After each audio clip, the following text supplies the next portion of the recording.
Napheesa Collier absolutely hooked Angel Reese's ass last night. 8 of 13, 61.5%, 26 points in 25 minutes and 53 seconds.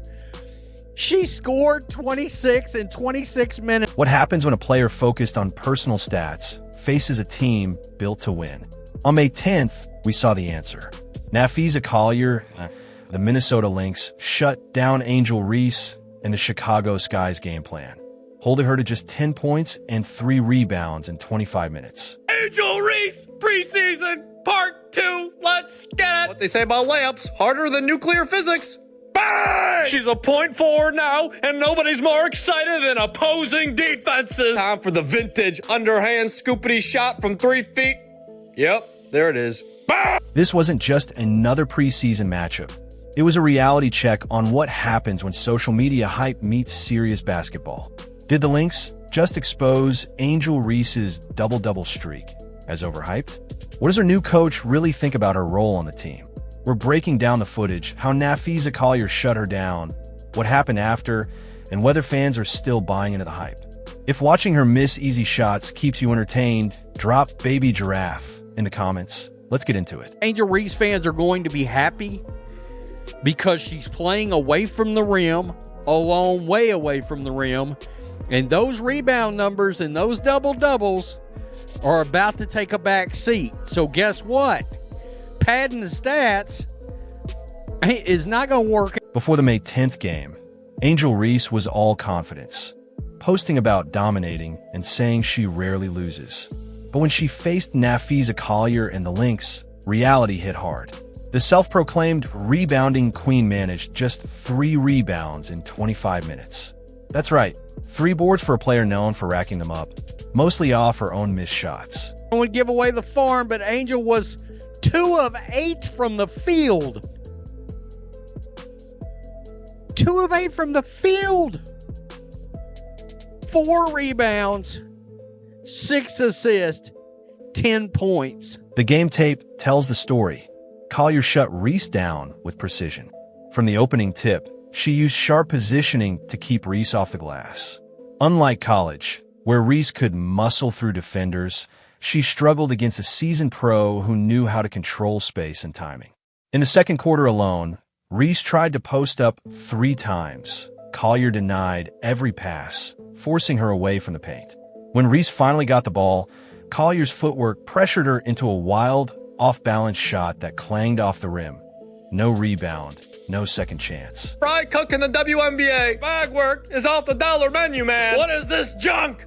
Bang! Happy Mother's Day to all the mothers out there. And most importantly, Mother Teresa, Mother Nature, and Mother 2. I'm watching because of me too. Bang! Did you know a croissant's most important ingredient is butter? Yes, butter.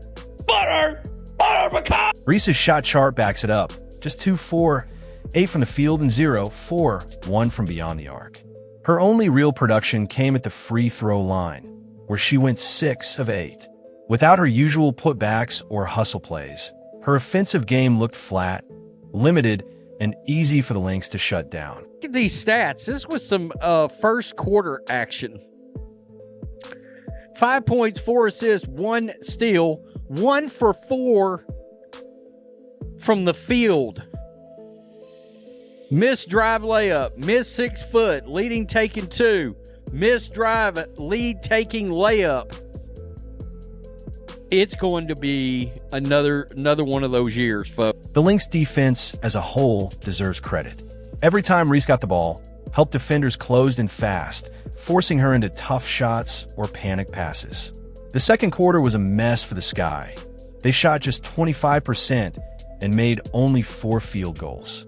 Meanwhile, the Lynx put up 23 points and took a 48-42 lead in a halftime. God, 26-5. Absolutely crazy. Okay, the lack of practice or fatigue from her social life is showing itself with Angel Reese.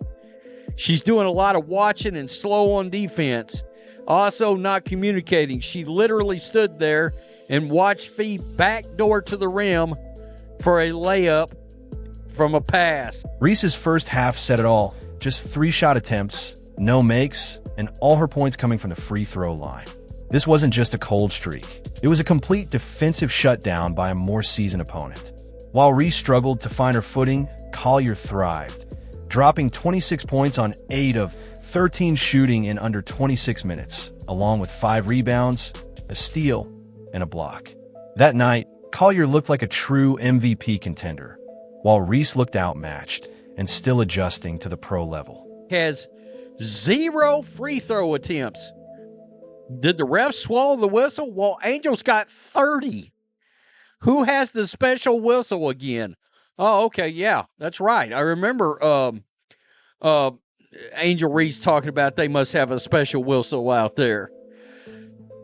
Yeah, this person says, my brain genuinely hurts watching Angel Reese fans interact. One fan online said the Lynx had figured out the blueprint to stop Angel Reese, and the stats back it up.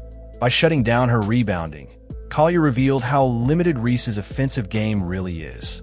Without putbacks or second chance points, her scoring impact nearly disappeared. I'm being honest, is Angel headed towards a 12-point, 6 rebound, 4 assist kind of season? In other words, being a character actor and not the superstar of this team? To her credit, Reese did show some playmaking ability with 5 assists, hinting that she's working to expand her game beyond traditional power forward roles. But when her core strengths are taken away this easily, it raises serious questions about how much she can truly impact the game at the pro level. Look, Angel had a real nice assist last night. For efficiency. I'm not going to lie. Off Here the we miss. go right here down the court. Tia Nurse Looks like maybe pushes Nurse the pace with up the ball for Chicago. down to Reese. Top of the Look key, at it's this Reese. Bounce pass, right in there for a layup. Rachel Banham with the cut. Off the nice pass from Rachel Reese. that was nice. It was nice. No doubt. This wasn't just a bad night. It showed exactly how to stop Angel Reese. Napheesa Collier used sharp positioning and team helped to take away Reese's physical advantage. With her on-court game now under pressure, her off-court claims are facing heat too. Reese says people watch women's basketball because of her. So where are the fans to back that up? Why we watching women's basketball is not just because of one person. It's because of me too, and I want y'all to realize. People tune into women's basketball because of me too. That's what Angel Reese said after joining the Chicago Sky. It was a confident claim from a rookie, suggesting she's a major reason fans are paying attention. But when you dig into the actual numbers, the reality doesn't quite support that statement. Who amongst the Chicago Sky fans are really and truly basketball fans, or are they Angel Reese, the content creator fans? Because, and you got some of those folks obviously tuning in for basketball, but is it because of Angel Reese or for the best interest of the Chicago Sky team and you want to see them win? The numbers tell the story. Angel Reese's much-hyped return to LSU drew just 6,300 fans in a 13,000-seat arena. Not even half full, despite her national title there. In Chicago, her home debut wasn't much better, pulling just 4,600 fans in a city known for passionate sports crowds. Even on the road in Minnesota, where she played alongside Camila Cardoso and Napheesa Collier, attendance topped out at 7,600. With that kind of star power, bigger turnouts were expected. Instead, the consistent, underwhelming crowd sizes show a clear divide between social media excitement and real-world fan turnout. X to tweet this. After all of the hullabaloo about Caitlin Clark and the high ratings, she says, that certain fan base looking in the stands celebrating attendance, while others are looking up in the rafters celebrating championship banners. We ain't the same. Different year, same haters. Have a great day. Well, all right. It is a different year, and it is the same haters, but I think you're calling yourself out, Mama Reese. Those numbers aren't just disappointing. They raise real questions about Angel Reese's reputation as a box office attraction. If she's truly bringing fans to the game, why are so many of her matchups played in half-empty arenas? Meanwhile, Caitlin Clark's impact is undeniable. Her Iowa exhibition sold out in just 27 minutes, and her preseason game against Brazil pulled in 1.3 million viewers on ESPN, surpassing nearly every NBA preseason game in the last 15 years. The difference is clear. One player is already proving she can fill seats and boost ratings. The other still has something to prove. And here we go again. 1.3 million people tuned in on Sunday afternoon to see Caitlin Clark return to Iowa as a professional and start raining in three-pointers from... The WNBA is shifting Caitlin Clark's games to bigger arenas to keep up with massive demand, with teams rushing to secure larger venues whenever she visits. Meanwhile, Angel Reese's games often play to half-empty crowds. That contrast reveals a crucial difference between social media fame and actual business impact. Reese may have a huge online presence and spark constant buzz, but that hasn't translated into packed stands. In the end, true star power isn't about likes or followers. It's about how many people show up to watch you play. And right now, the numbers speak for themselves. 1.3 million. You may say, well, what does that really mean? What does a game ordinarily get? Listen to this. Only 2 of ESPN's 57 NBA preseason games that they've aired since 2010 have scored a higher rating than Caitlin Clark taking Brazil to the woodshed and laying it to them out there. In both of the NBA games that rated higher involved. The Sky versus Fever season opener could settle the debate. Are fans really coming to see Angel Reese, or is Caitlin Clark the true attraction? If past attendance trends are any sign, the answer leans heavily toward Clark. Reese may dominate online, but that hasn't translated into packed arenas or major revenue. In pro sports, true influence shows up in ticket sales, not social media stats. For now, the Sky's front office still supports Reese, but that patience won't last forever if the stands keep sitting half empty.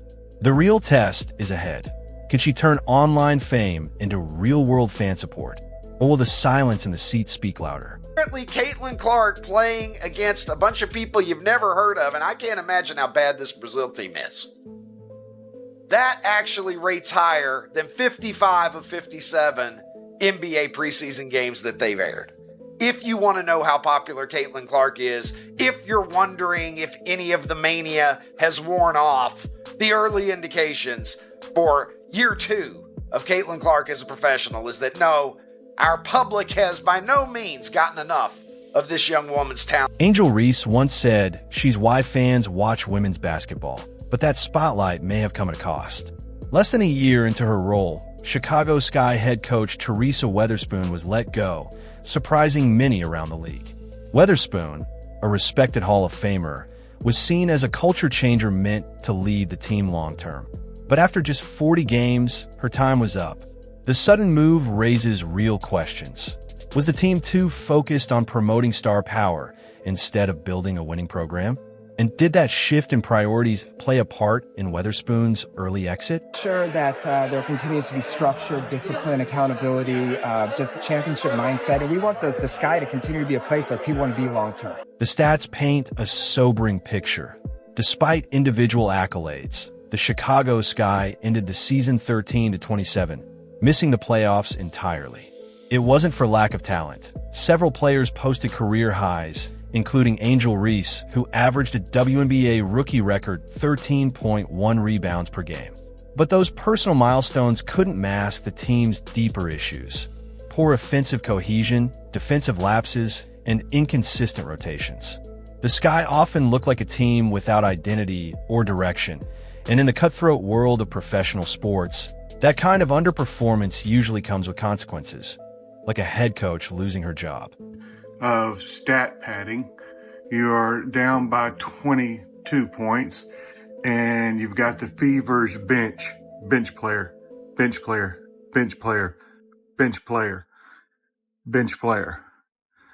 playing against bench player, starter, just so that she can get her double-double. post for a rookie in a single season. She's going for it, dribbling off the drive, spins, bucket is good. 23 double-doubles on the season. Another rookie record for Reese. In that August game against Indiana, Angel Reese grabbed 16 rebounds, but her 4 for 15 shooting showed poor efficiency and missed chances to pass to open teammates. The game footage highlights multiple plays where she drove into double coverage instead of swinging the ball, stalling the offense. This kind of decision-making was common all season, with the Sky often falling into isolation plays and last-second shots.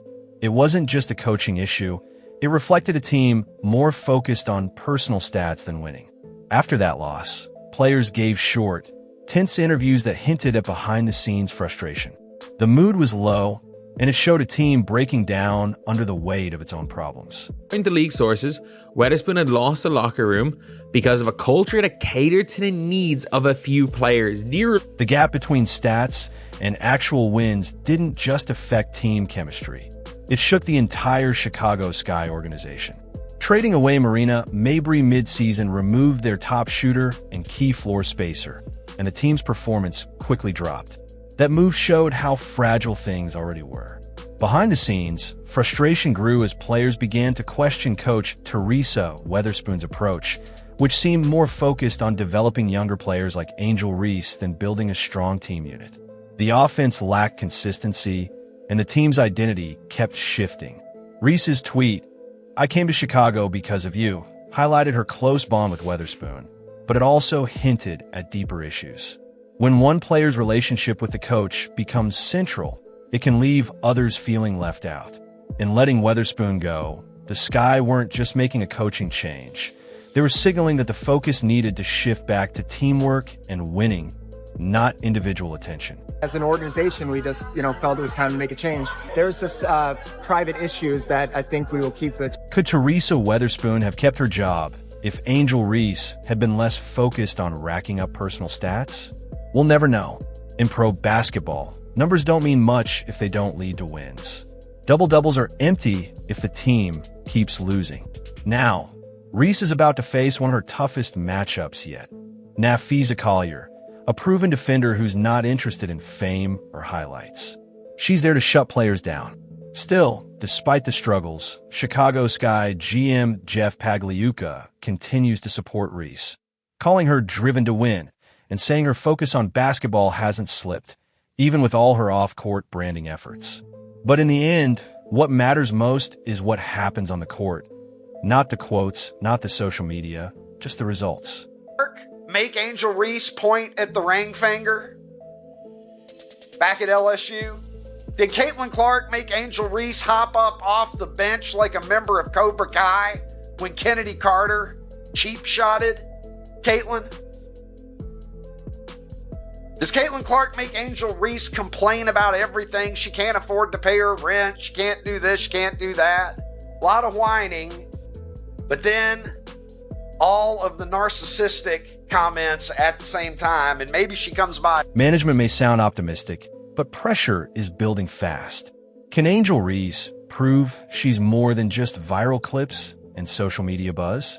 Her recent outing against Napheesa Collier showed she still has a lot to work on. New head coach Tyler Marsh seems to understand the challenge. He's installing an offense that plays to Reese's strengths while masking her weaknesses. Instead of keeping her stuck in the paint, where top defenders shut her down, Marsh wants to move her out to the wing. From there, she can attack the basket with more space and fewer double teams. The change is designed to give her better one-on-one chances and show she's more than just flash. But whether it clicks will come down to how well she adapts to this updated role. Oh, Angel Reese fans fixing to be mad as hell. They gonna be mad as hell because if she plays off the rim like that, it's gonna be ugly. Angel Reese knows she has to level up. She's now working on expanding her offensive skills, especially adding a three-point shot, something she's been practicing consistently before games and during warm-ups. "I can't play like I did last year," she admitted, noting that she's learning to pick her spots more wisely. That growth will be tested right away in a high-profile matchup against Caitlin Clark and the Indiana Fever. It's not just a game. It's a clash of styles. Clark's team-first, playmaking approach versus Reese's stat-driven style. To help ease Reese's transition, the Sky have brought in veteran leaders like Courtney Vandersloot and Ariel Atkins. Vandersloot's elite passing should open up the floor, giving Reese and fellow forward Camila Cardoso more room to operate in fewer double teams. That extra space could lead to better shot selection and a stronger offensive showing for Reese. Chicago Sky might be better than we think. Angel Reese fans are not going to be happy, though, because of the way she's going to be used in this offense. So we're going to find out who are the basketball fans and who are not the basketball fans. Wait a minute. Angel should have had 16 and 13 tonight, but they're playing her away from the rim. Cardoso's sitting over there having 18 and 14 and 5 block shot. In the end, basketball is about winning, not just piling up stats. If Angel Reese wants to reach the next level, she has to shift from chasing numbers to chasing team success. Last season's shooting, 39.1% from the field and just 3-4-16 from deep, makes it clear she needs to improve her shot choices and stop forcing tough looks. To truly grow, she has to play smarter, shoot more efficiently, and use her energy to help the team win games. If she embraces that, she has a real shot at becoming the star she believes she is. But if she keeps focusing on her image over impact, the gap between her and players like Caitlin Clark will only get wider. In the WNBA, it's not just about talent. It's about adapting, and the clock is ticking. Team in Indianapolis, Indiana, when the season is going to be kicked off with the Ali Frazier of our generation. Caitlin Clark hosting the Chicago Sky and Angel Reese. The Indiana Fever at Gamebridge Fieldhouse in Indianapolis. Women's basketball is evolving fast, and Angel Reese is at crossroads. Will she stick with chasing highlights and stats, or shift her focus to helping her team win? The numbers don't lie. The gap between her and stars like Caitlin Clark and Napheesa Collier is growing, not closing. While Reese plays in half-empty arenas, Clark's games sell out in minutes. That's the difference between hype and real impact. The WNBA is growing because of players who deliver wins, not just attention. If you've noticed Reese missing open shots, drop a baby giraffe in the comments. Don't forget to like, subscribe, and turn on notifications so you don't miss out. Tap the video on screen now to keep watching. We'll see you next time.